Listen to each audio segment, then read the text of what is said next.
হয়তো জানবেন, জেনে থাকবেন, আর জানেন কিনা তাও জানি না, রবীন্দ্র বিশ্ববিদ্যালয় নামেও বাংলাদেশে একটি বিশ্ববিদ্যালয় আছে, যেটি 8 বছর হয়ে যাওয়ার পরেও এটি একটি পাবলিক বিশ্ববিদ্যালয় হওয়া সত্ত্বেও এই বিশ্ববিদ্যালয়ের কোনো ক্যাম্পাস নেই।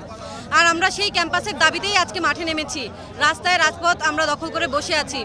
এর আগেও আমাদের অনেকবার আন্দোলন হয়েছে, আমরা সফল হইনি, কিন্তু এবারে আন্দোলন আমরা সফল করার উদ্দেশ্যেই আমরা রাস্তায় নেমেছি। আমাদের বিশ্ববিদ্যালয়ে আমরা ক্লাস করি 3টি অস্থায়ী জায়গায়, একটি হচ্ছে আপনার মহিলা কলেজ, একটি হচ্ছে এহিয়া ডিগ্রি কলেজ, একটি হলো পার্টি সেন্টার। এই 3টি একাডেমিক ভবন নিয়ে আমাদের শিক্ষা কার্যক্রম চলে। আমাদের প্রশাসনিক ভবন এক জায়গায়, আমাদের ক্যান্টিন এক জায়গায়, আমাদের হল এক জায়গায়, আমাদের ক্যাম্পাস তো নেই।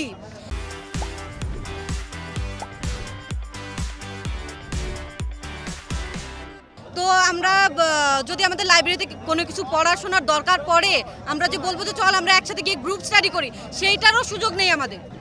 আজকে আমরা অবরোধ করেছি বেসিক বাস স্ট্যান্ডে, ঢাকা পাবনা মহাসড়ক। এই জায়গায় আজকে আমাদের কর্মসূচি হচ্ছে বিক্ষোভ মিছিল এবং হচ্ছে কি সড়ক অবরোধ। আমাদের কালকের কর্মসূচি আমরা একটু পরে ঘোষণা করব। আমাদের দাবি আদায় না হওয়া পর্যন্ত আমরা আমাদের এই আন্দোলন চালিয়ে যাব। দীর্ঘ 8 বছর হয়ে গেছে, আমাদের ক্যাম্পাসে এখনও পর্যন্ত একটা বালুর কণা পর্যন্ত ফেলা হয় নাই। আমাদের দাবি আদায় না হওয়া পর্যন্ত, আমাদের দাবি যদি আদায় না হয় তাহলে আমরা আমরণ অনশনের ঘোষণা দিব। আমাদের দাবি হচ্ছে স্থায়ী ক্যাম্পাস। গত 5 দিন হলো আমরা এই আন্দোলনে নেমেছি, এখনও কোনো সারা শব্দ পাইনি। তবে হ্যাঁ, ভিসি স্যার বলেছেন যে হচ্ছে 28 তারিখে বাজেট পেশ হবে। যদি এই স্থায়ী ক্যাম্পাসের বাজেট পেশ না হয়, আমি বলে দিতে চাই, আমরা প্রতিদিন এই যে এই নিরহ পোলাপান দিয়ে আন্দোলন করি, আমরা কি তামাশা করার জন্য আসছি? আমরা ভার্সিটিতে আসছি পড়াশোনা করার জন্য, আমরা কি আন্দোলন করার জন্য আসছি? আমরা তারপরে বলে দিতে চাই যে এই 28 তারিখে যদি বাজেট পেশ না হয়, আমরা এই রাজপথ ছাড়বো না। আর মাত্র 2টা দিন আছে, আপনারা মাথায় নেবেন এইটা যে রবীন্দ্র বিশ্ববিদ্যালয় এইবার স্থায়ী ক্যাম্পাস নিয়ে তবেই যাবে ইনশাল্লাহ, তাছাড়া আমরা মাঠ ছাড়বো না।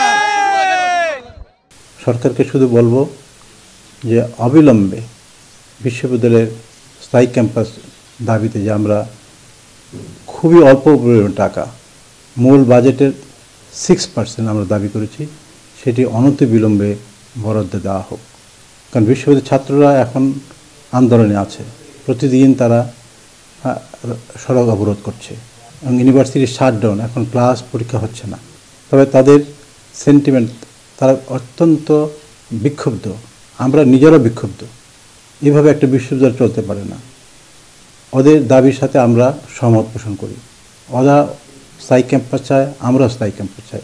আমাদের এখানে শিক্ষক, কর্মকর্তা, কর্মচারীও স্মারকলিপি দিয়েছে মন্ত্রণালয় পরে, আমরা আইনের মধ্য থেকে সেটি করেছি।